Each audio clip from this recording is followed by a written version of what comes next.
Hello, everyone, and welcome to Medford Happenings, a show for and about the city of Medford, and I'm John Petrella. And the purpose of this program is to give Medford citizens facts and information to help you make informed choices and to discover city services or businesses you may not have been aware of. And our guest today is Rob Carney, a concerned Medford resident. Rob, it's a pleasure for us to have you on the show. Thank you for joining us. Thank you for giving us the time. Thanks. John, great to be here. Big fan of the show as well. I've seen a lot of your episodes. We appreciate that. That's good to hear. I know you watch the show once in a while, so we're just going to get right into it, Rob.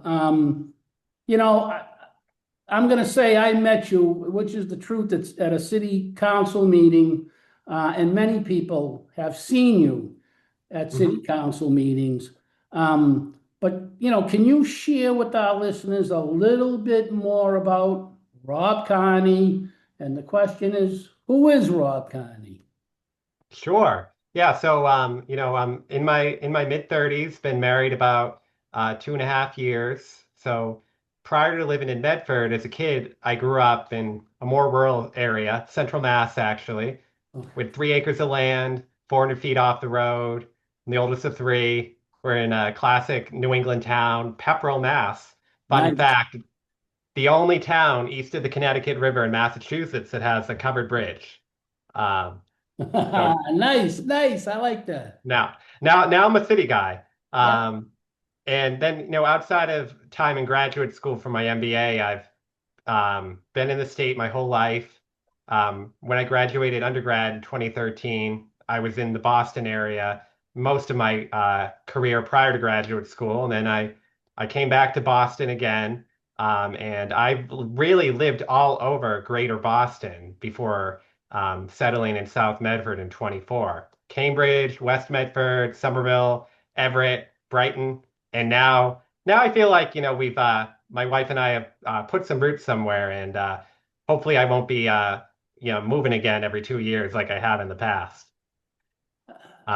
And then other than that, a few other things I would say is I've always been interested, in current events. I've always liked to watch the news, know what's going on in politics. So, that's why we'll talk more about it later, but that's what's led me to start going to some of the meetings.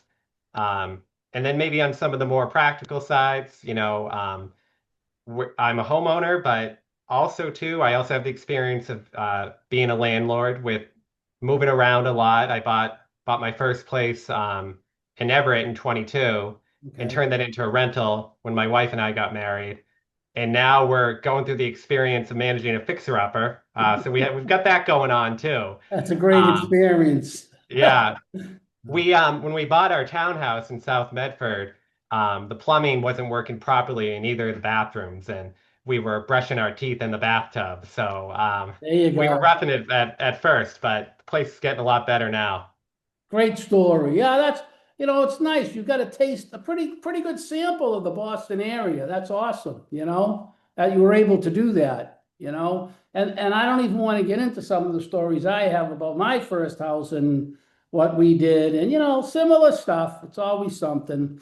But that's great. Appreciate the answer. All right. So you're a Medford homeowner, you're a taxpayer. Um, can you tell us, was there something in particular, that caused you to get involved with city issues? Yeah, sure. So it actually started with my involvement in our homeowners association. So about a year ago, at the time, I was serving as a condo board trustee, and my co-trustee and I, at the time, we received a letter about trash from the Department of Public Works, and we had been getting free trash pickup for as long as I can remember. We moved into the townhouse. We're expecting that to continue. We pay the same property taxes as anyone else who owns property in the city. But we get a letter from the city saying that they'll be terminating our free trash pickup in 60 days.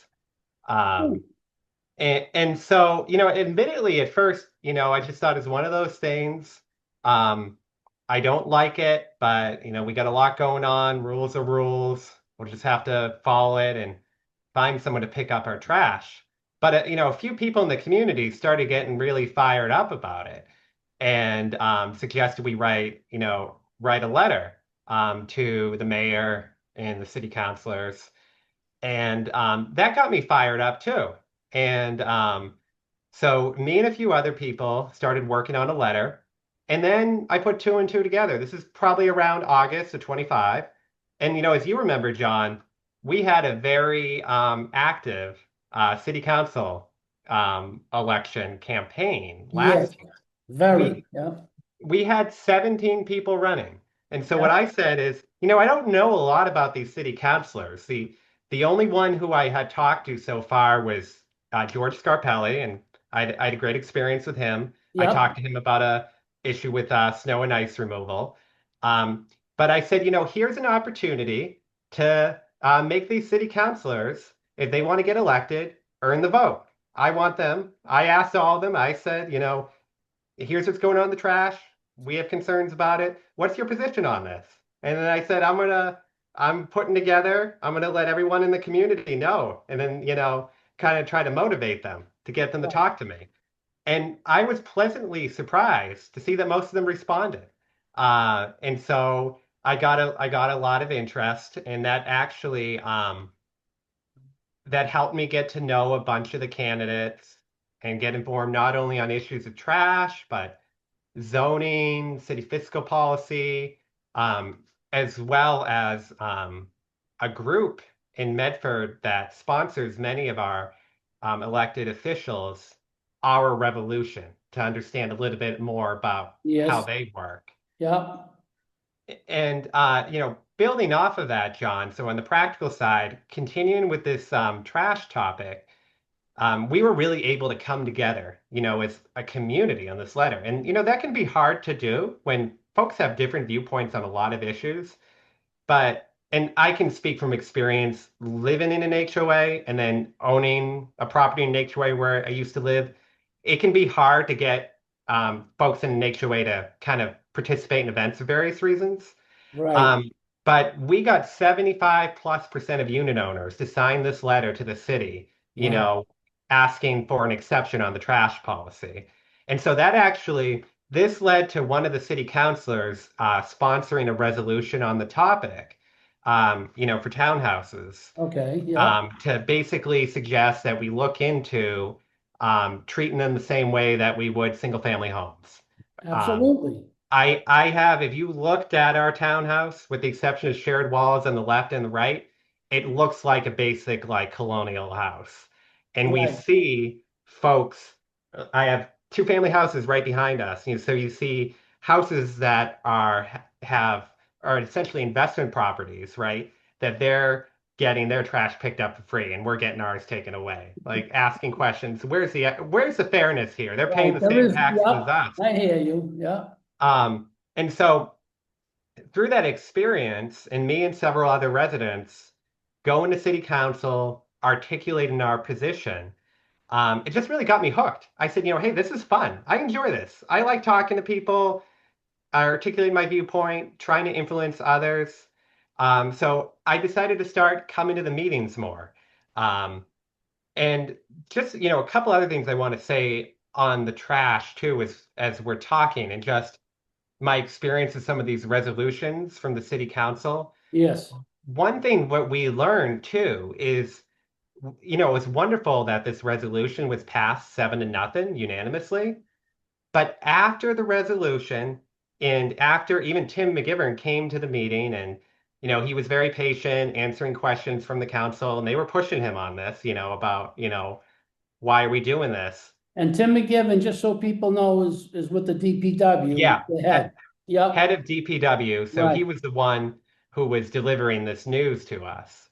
Um, and so we didn't get a whole lot of movement there, but where we started getting movement, and this is, um, a good spouse, right? Can always help a lot. There's a lot of benefits to, spouse and the spouse being on the same team because my wife was really fired up too.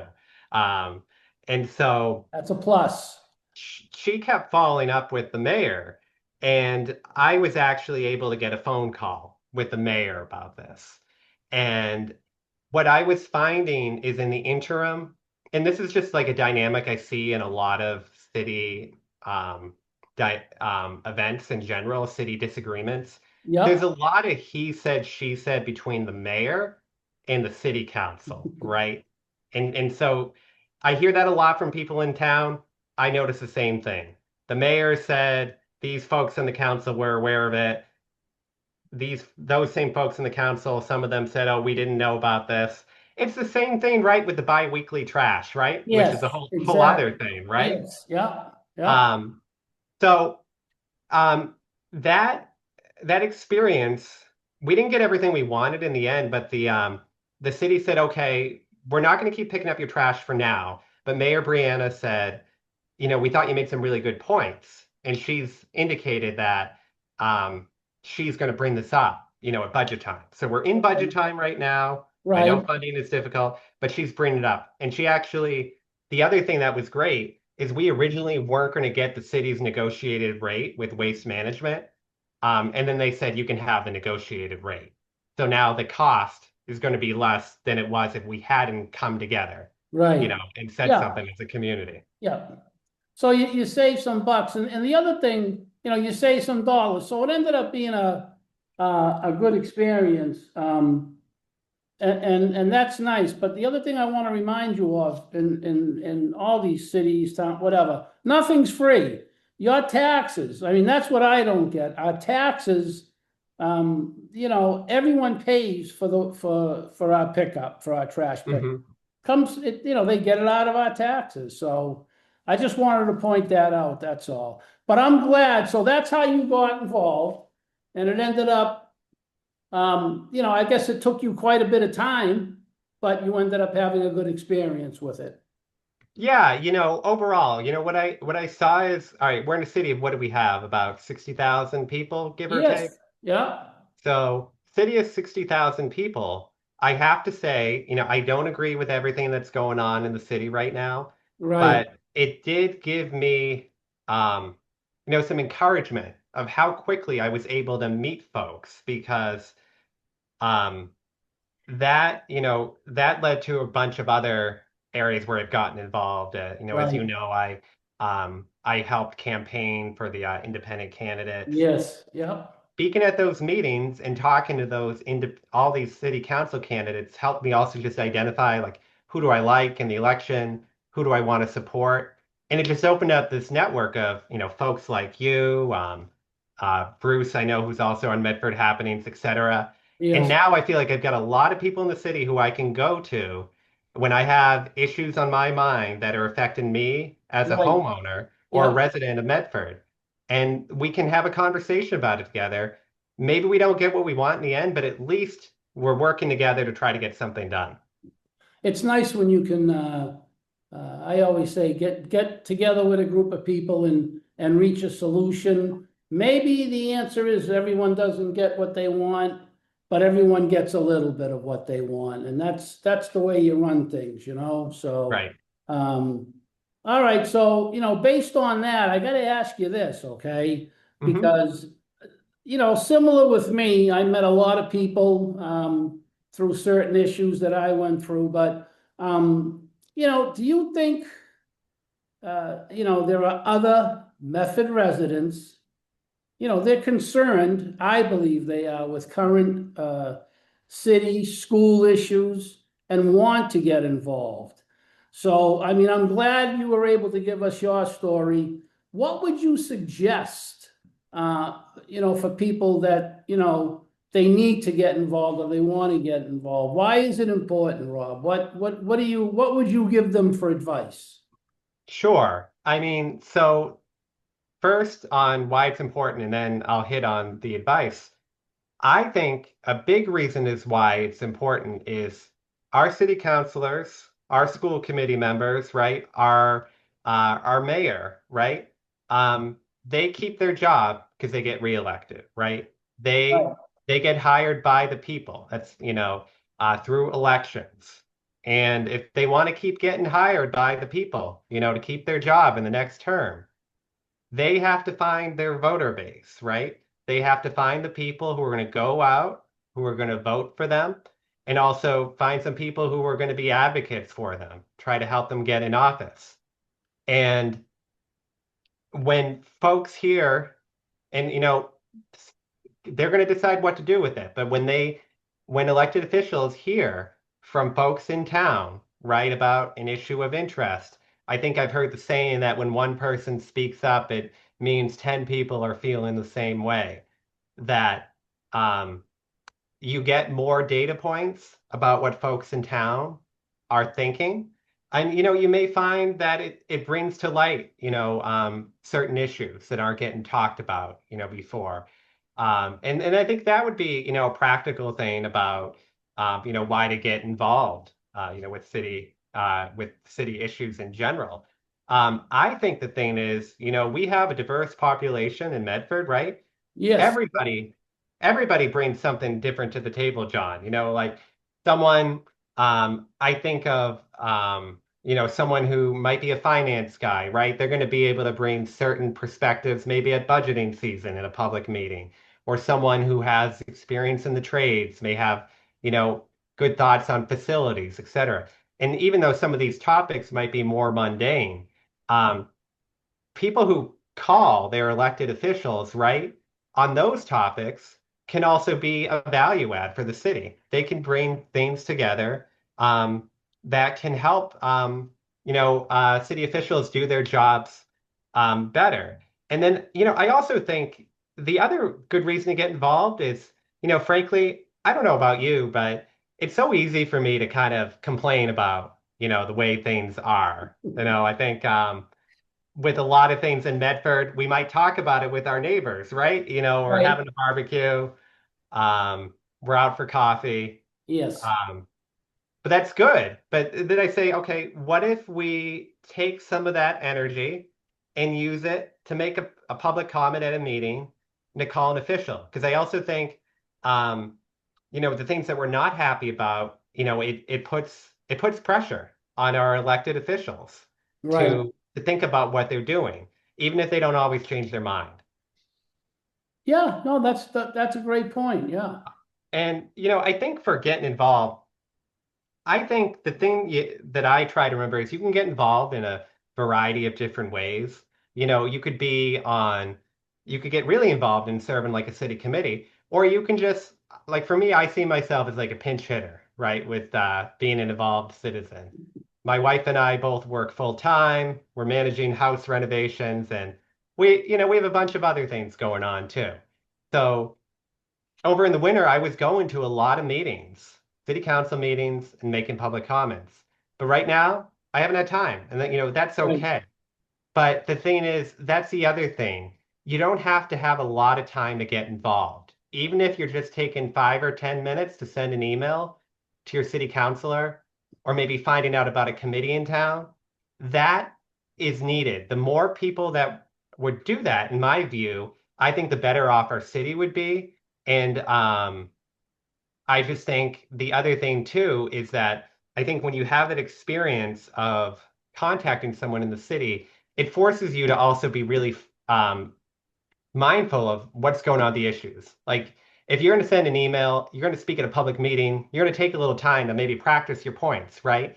Yep. Refine them, think about it. And then I think it's a virtuous cycle where it encourages you to pay attention more too. Yeah. No, I mean I agree with you 1,000%. Like I said, I remember going back a ways, but the first time I spoke at a city council meeting, boy, was I nervous to first get up there and do Right. public speaking. But I learned if you prepare and you get involved and you know the subject, it's a piece of cake. It really is. And Hmm. you're involved, you know the subject, you do your studying and everything else, and that's a good thing. And I think we need a lot more people like you to get involved. All right, so you've appeared often, before the Medford City Council. You've presented your position on issues before the council. I know this because I watch the meetings, I've seen you there, so on and so forth. So this is a very important question, in my opinion. And I think about this all the time, because I talk to a lot of people. Mhm. I get a mixture of answers on this, but do you feel that you were heard? And I'm talking about going before the council now. Did you feel that you were heard? And do you think your input was given consideration, proper consideration? Yeah, sure, John. So I would say, to be honest, it's really been a mixed bag. I can tell you about one city councilor who always makes me feel heard. The good experience first, and then Right. the not so good experience next. The city councilor who has, really always made me feel like, I can talk to him about anything going on in the city is actually George Scarpelli. Okay. I'll tell you a story. The first time I had an interaction with the city councilor, um, I was slipping on ice in South Medford, winter of 25. Many folks were not shoveling their sidewalks. You get like the black ice. It was actually so bad, John, that there was one spot, my wife and I both walked it at separate points on a Friday, and we both slipped on the same spot of ice. Yep. Yep. Um, and so, as a citizen, I was calling the DPW, or I think that's the department, about this and trying to Right. get them to come out and clean up these areas just for really safety. Um, and I wasn't getting the progress that I thought should be done. So I called George Scarpelli. I called a city councilor at random. I didn't know anything about any of them, and I got Right. George Scarpelli. I left him a voicemail. Admittedly, I was pretty fired up. I was one of those stereotypical fired up constituents, and I'm like, I'm mad that people are not, cleaning up their sidewalks. I'm sick and tired of slipping on ice. He calls me back like 10 minutes, and he gives me some thoughts about how to resolve the situation, and says he'll advocate for me, to the city. I get a text from him the next morning, and he tells me what's being done. And then I've engaged him a few times in this topic. I have seen noticeable improvement. Not perfect, but I've seen noticeable improvement in the quality of the sidewalks after snowstorms. Even in the following winter, this past winter, which was absolutely brutal, Yes. I Tough saw an one. improvement. Yeah. Um, So, no, I think that's good. And the thing where I want to draw this contrast here is this issue, I think, of like slates and larger platforms. I think Okay. what I'd like to see more in the council is, counselors who think more for themselves, who I think George Scarpelli does. Right. Um, the other city councilors, this is where I want to talk about, our revolution. Um, so 6 of our 7 city councilors and all of our school committee members are sponsored by Our Revolution Medford. And, I give them a lot of credit for how they've been able to organize politically. But I think their way of organizing limits open dialogue in diverse neighborhoods, especially a place like this here where you have folks of all viewpoints, perspectives, etc. And if you dig into their policy platform, this ties into the city council meetings, which I'll get to in a minute. It raises questions for me about their ability to remain fully responsive to constituent input. Um, so if you go on to Our Revolution's Medford's website, they have a people's platform. You cannot get endorsed by Our Revolution Medford to run for city council or school committee, or who knows, mayor. I wouldn't be surprised if they try to run an OR candidate against Mayor Brianna if she runs again. Right. Um, you have to agree to this platform entirely. this platform, you look at it, it's not talking about just like simple issues about, oh, will you get back to your constituents in a timely manner, or are you going to listen to people? It's not about that.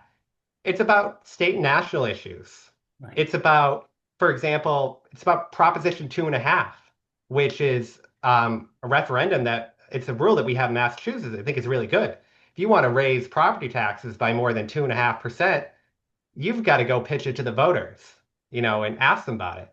Um, there's also like rent stabilization. That's a big topic right now in the state. Yes. Um, you have to show, you have to sign on to a platform that speaks, in my opinion, poorly about Proposition 2.5 and seems to imply that that's a bad thing. Yes. And if you're also like our governor, Maura Healey, who's very progressive, but you don't support rent stabilization, which Our Revolution does, then that could be like another issue. And they even go so far as to say that you could lose your endorsement if you don't go along with these viewpoints. And so what I think is happening, because I get the sense that on many of the topics, when I'm talking to the other counselors, right, it just feels like I'm just talking into like thin air to them at times because I know that if my viewpoint goes against the OR platform, right, there's nothing that I can do to change the city council's mind. And I think that's been echoed, and I know folks have come to meetings in droves about, various topics on that.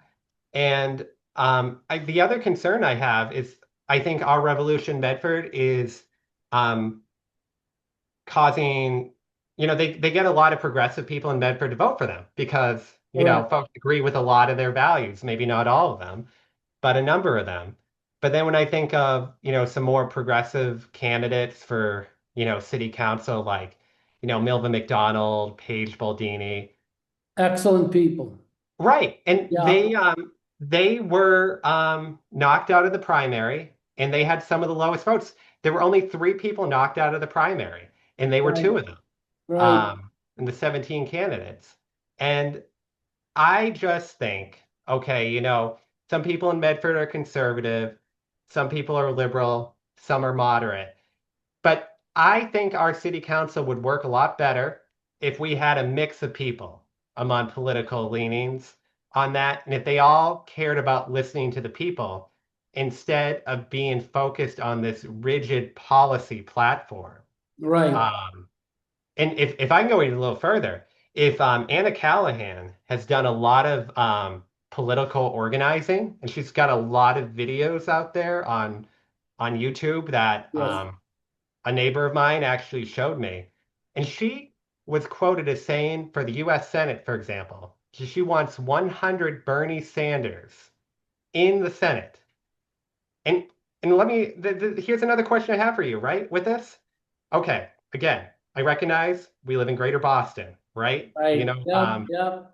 The Democrats, whether you're Democrat, Republican, Libertarian, the Democrats usually will sweep the elections around here.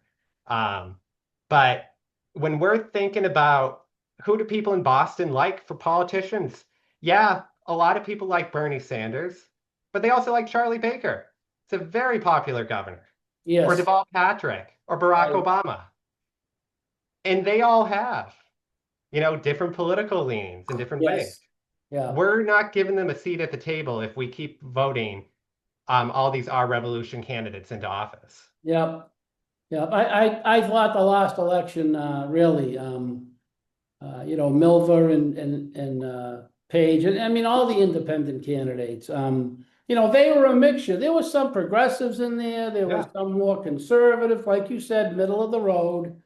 Um, but yeah, it just didn't happen for them. And I was very surprised because I agree with you 100% that you have to, it's a diverse city, and so the council should be that way too. And you're right. Right now, they always vote the same way. It's a lot of times there's not even a conversation, you need diversity. You have to have it, and hopefully we'll get some. Hopefully that's going to come. But yeah, that's all great points, and it's nice to hear that, really, and Hmm. put it eloquently. So that's a good thing. Hmm. All right, so that was a great answer. And something I think the people in Medford need to hear, Hmm. whether you're progressive, conservative, it doesn't matter what you are, but you need people with different opinions.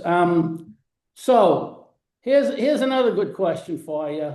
And I'm enjoying all your answers, by the way. Have you been following the process being used to determine the renovation and or, a complete rebuild of the existing high school facility? Hmm. I think the city, that's a big, big topic right now. I'd like to hear your thoughts on this issue, Rob. I really would. Yeah, yeah, sure. And so first of all, is I've never been in the Medford High School building yet. Hopefully I'll see it soon. I'll admit to that, but I went to public schools growing up in Central Mass, and I went to a school that was in rough condition.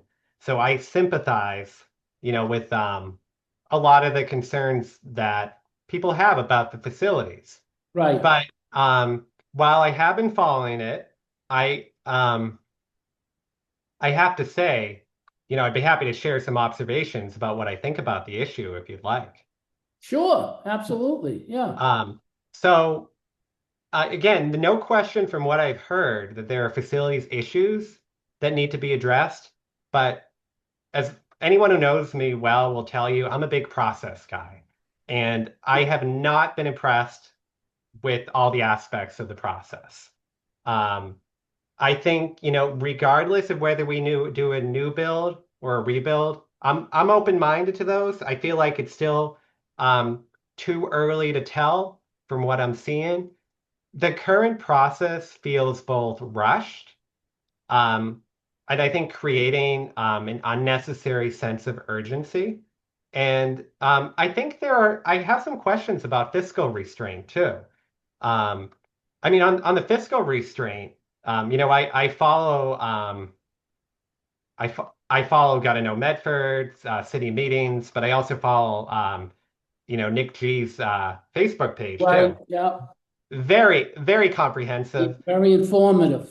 I think he needs to teach me a lesson on productivity because I don't know how he does that while working full time and juggling Yes. everything else. He's incredible. He really is. Yeah. Hmm. But I understand that the Massachusetts School Building Authority, MSBA, recently sent a letter, outlining, a multitude of questions about atypical items in the proposed projects.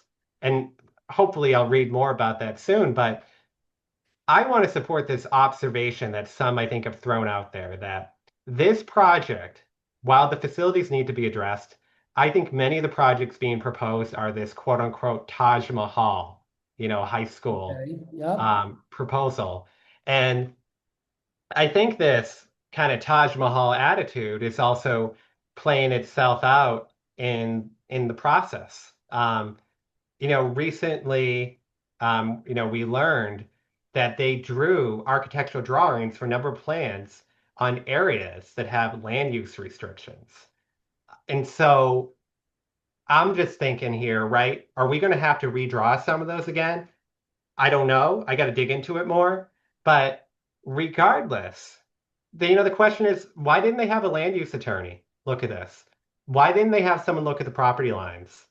And I'll actually tell you the first time I had an experience with, go back to Tim McGivern, the head of DPW, we dealt with this issue in our own homeowners association.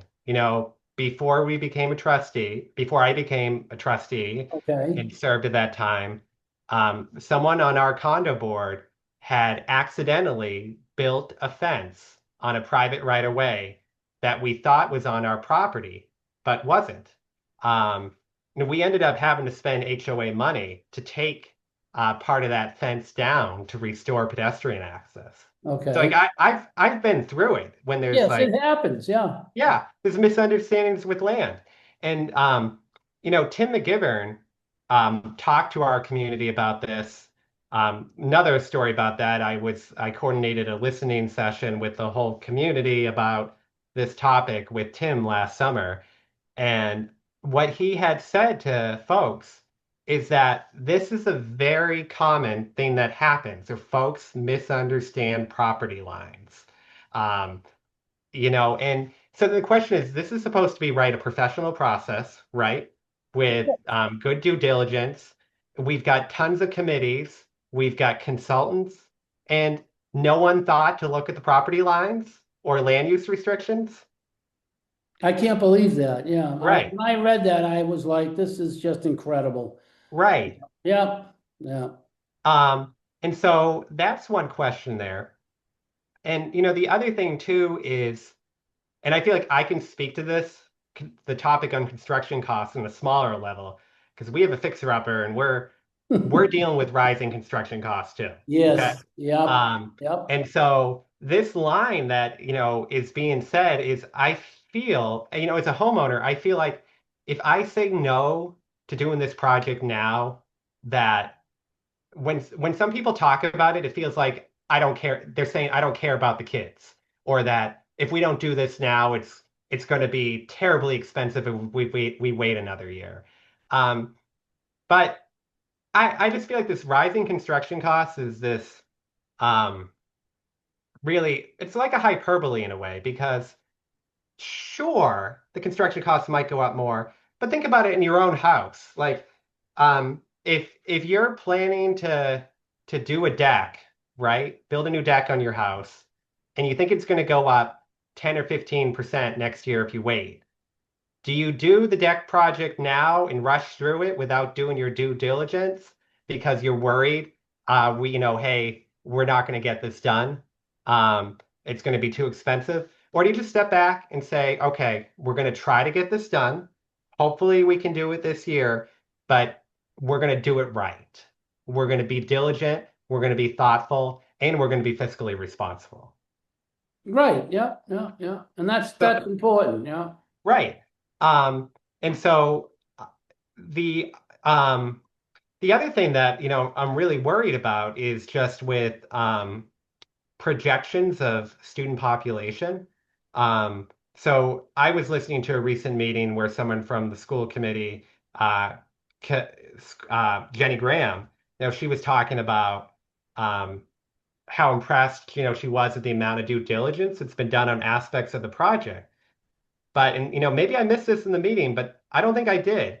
She talked about everything I could think of except the impact of rezoning on population in Correct. Medford. Yeah. Um, and so this again raises another question, and this was a big issue in the campaign last year, right? There were some candidates, Nick G being one of them, who suggested we do traffic studies, right? When we look at the rezoning. Right. And I think we need to be doing population studies. We should be figuring out how many people do we expect to move to Medford if all the proposed rezoning goes through. Um, because that will help us make a more informed decision about how big the school needs to be. Right. Um, so I think that's missing. And the other thing I would say, just some statistics I dug up here, right? So we're comparing. We hear a lot about this. I think the Councilor Bears has brought this up, maybe some other councilors, right? Comparing Medford to Lexington, right? Lexington's Oh, doing a new school, new rebuild. yeah, don't go there with me. Let me tell you, I might be going there. Yeah. Um, it seems like our build might be more opulent than the Lexington rebuild. Yeah. Um, and so just some statistics here. And I just did a quick Google search, so I'm pretty sure I've got this right. The Medford High School has 1,200 students. Does that sound about right to you? That's about right, yeah, they're Okay. planning on 1,300 in Okay. yeah, Okay. And that's all right, The yeah, Voc has 300 students or so? yes, yeah. Okay. Lexington High. How many students do you think Lexington High has? You know something, I don't know, I'm assuming it's gonna be less. Let me look at this right here. Someone just shared this with me. Yeah, Okay. that's a good question. Lexington High School is being built for an enrollment of about Holy, 2,400 students. wow, Okay. Lexington High rebuild, 440,000 square feet. The Medford High School projects I'm seeing for if we have 1,500 students now, and right, again, I don't know what the student population projection is, but something tells me it's not 2,400. no, it's not Um, even close, it's like 1,300, the projection, 1,300. yeah. Then why is our high school project 600,000 square feet and Lexington is 440,000 square feet? With 4,000 kids. That's, Right. that's a huge number for Lexington. I'm shocked at that. Wow. Yeah. So the Lexington is going to be smaller with more projected students, and Right. it's going to cost less. I think they're Yes. talking around 600 and change. Yes. Yep. I And read that. what so that's just one topic. The other thing that I have with this topic, right, is, and I don't think it's just particular to Medford, but I feel it's probably particular to a lot of communities too, right? Um, we've heard, again, the recent City Committee of the Whole, Councilor Lazaro was talking about the lack of preventative maintenance on our buildings that's leading to larger expenses later on. Um, Okay. Citing expensive HVAC repairs at our schools that are connected to a lack of maintenance, and citing the importance of getting to doing more preventative maintenance. So the fact being, to me as a taxpayer, right? In my house, well, we have a fixer-upper, but when it's fixed up, we do preventative maintenance. You know what I Have mean? to. You have We to. we got new HVAC, we got the mini splits through mass Yeah. saves and 24, and Yep. I do my best to follow the manufacturer's instructions on cleaning the air filters. Yep. Are these things happening in our schools? Are they putting in the resources to change the air filters, to paint when they need to, etc.? Or are they kicking the can down the road because there's a lack of funding towards preventive maintenance, or B, there's a lack of infrastructure and accountability for that? Good questions. And so the other thing that I want to know as a taxpayer is, if this high school is going to need to get rebuilt extensively because maybe we've neglected preventative maintenance over the years, I just want to know if that's the case or not. And if it is the case, I want to know like what's going to change, right, before this debt exclusion comes on the table. It would Right. substantially, I mean, the numbers that could be proposed would substantially raise property taxes in Oh, Medford. yes. Yes. Yep. Um, and the cost of living crisis is already very high in Massachusetts. So um, we need to be thinking about what we need to do to help keep our seniors and our working class families in their homes in Medford. I agree with that. Yeah. Um, I like your Taj Mahal. That's a good way of putting it. Hmm. Really, it is. And I know a lot of people, that listen, I'm gonna say it, everybody would love to have a new high school up there. There's no question about it. But, the few numbers that are getting thrown out there Yeah. are just, I mean, it's gonna have a huge effect on taxes. And, a lot of people are concerned about it. Nothing is getting easier as far as the electric, the gas, you're a homeowner. I was a Hmm. homeowner for 30 years, whatever.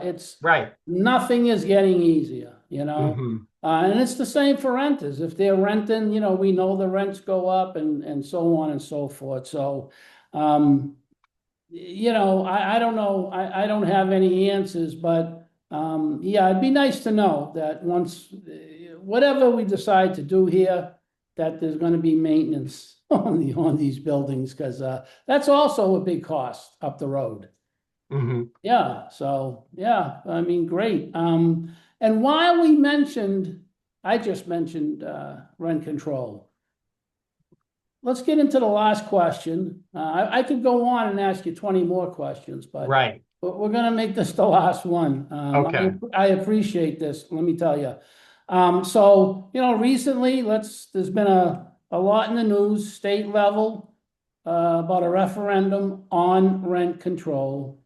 What do you think about rent control? What's your position on the issue? And, honestly, who's affected? Yeah, the one thing I'll say, it's a big topic. I'm going to tell you, I mean, the ballot initiative that's being out there is unless you're an owner-occupied rental, 4 units or under, and then I think there's a few other criteria, Right, like a new construction, 10 years or less, you will be held to um, annual rent increase of 5% or CPI, whichever is less. right, So if we have like 2022 and we have 9% inflation, landlord can only raise the rent by 5%. Um, and so, a couple of things is taken, this is advertised as a way to, bring down rent, make it more affordable, but it's also going to be squeezing the landlords. For me, I have, yeah, like I mentioned, I have a rental property now. My right, my my bachelor pad is a rental property now. And um I can tell you that my expenses are going up faster than CPI or 5%, whichever is less. You know, right. I think when I moved to Everett, my property taxes were about, 1950 or something like that on my garden condo.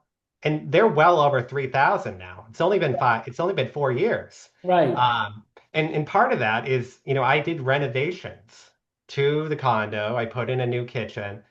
Um, and if this goes into place for the non-owner occupied landlords, such as myself, you're going to have this, the costs are going up like this, but the rent is only going up like this.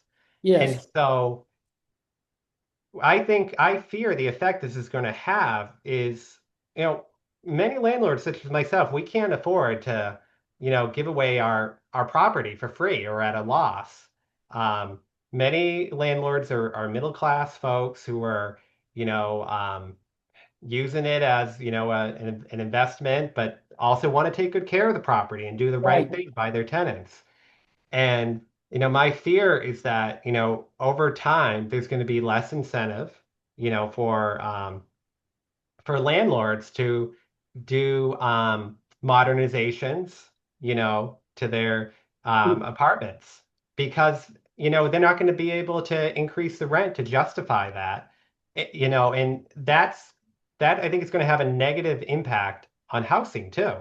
Um, and we're also seeing too, I was seeing some statistics that, housing construction is down in Massachusetts. We're trying to get people to build in Medford. I don't know how you're going to get real estate investors who um, to build in Massachusetts. If you're going to be doing this to get apartments building, which is what a lot of people want in this city to get more affordable, simple apartments. Who's going to build them if they can't keep up with their rising expenses? It won't get done. Right, I, exactly. you know, I'm not an expert by any stretch of the Yeah. imagination, but I lived through rent control.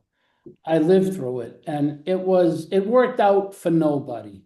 Hmm. I mean, and I know they're trying to say, well, this is going to be different and this is going to be this and that. But when you look at the whole thing, in my opinion, no expert, make that clear, but um, it caused a lot of damage the last time they did it. It didn't help anybody. It didn't help the tenants, didn't help Yeah. the landlords. It helped absolutely nobody. It didn't help the banks. It didn't help. I mean, it just was eventually turned into a big disaster. That's what happened. So, Right. and Right. I see no matter, oh, they adjusted this, that, but it's all the same. I don't think it's going to work, I agree. I Yeah, really hope it doesn't pass, and so yeah, I'm glad you let me talk about it. Maybe we yeah. can Oh, no, get a few yeah, people think about it a little bit yeah. more. It needs to be talked about. I mean, it sounds great, and it really does, but every time, my opinion, the government gets too involved with things. And I'd rather have a private investor running a business than having the government run it. That's all. That's the Oh way. yeah, I think we're barking up the same tree right there, Yeah, John. I mean, that's the way I feel because Hmm.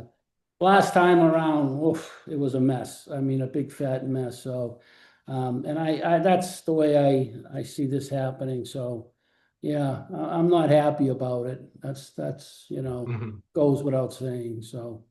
Um, you know, I had a very pleasant conversation with you tonight.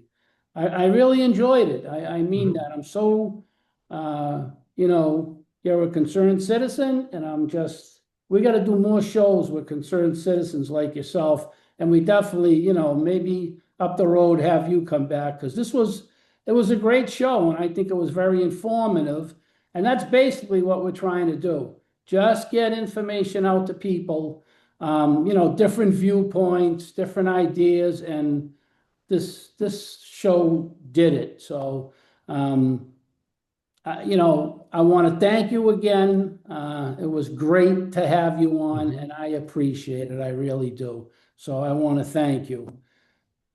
It was my pleasure, John, and hopefully we'll see some more new faces speaking at the meetings. Yeah, I would love to see that. That's always a good thing. Hmm. Always a good thing. So, all right, Rob, thank you so much. Hopefully, I'll be talking to you soon. I'll see you around. But thank you so much. Sounds great. We'll stay in All right, touch. thanks. All right, so I'm going to thank Rob again for joining us on Method Happenings. I wish continued success, for Rob, and I wish continued success for him as a concerned Method resident. And I really do. I'm really happy that he joined us on the show.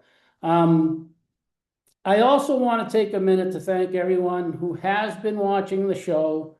Thank you for your feedback.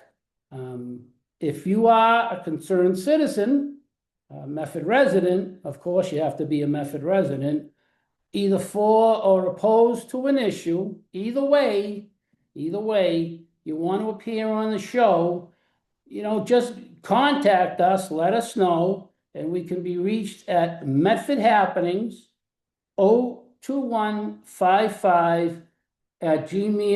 02155@gmail.com. And like I said, the goal of the show is and always has been to get information out. And, we've had all kinds of viewpoints on the show, and we want to continue doing that. Um, I feel like we're providing a service to everyone who calls Method home. So you will be able to watch replays of this program on Method Community Media Access Channel. You can also check out our website, methodhappenings.com. You can also either view or listen to the podcast of this program.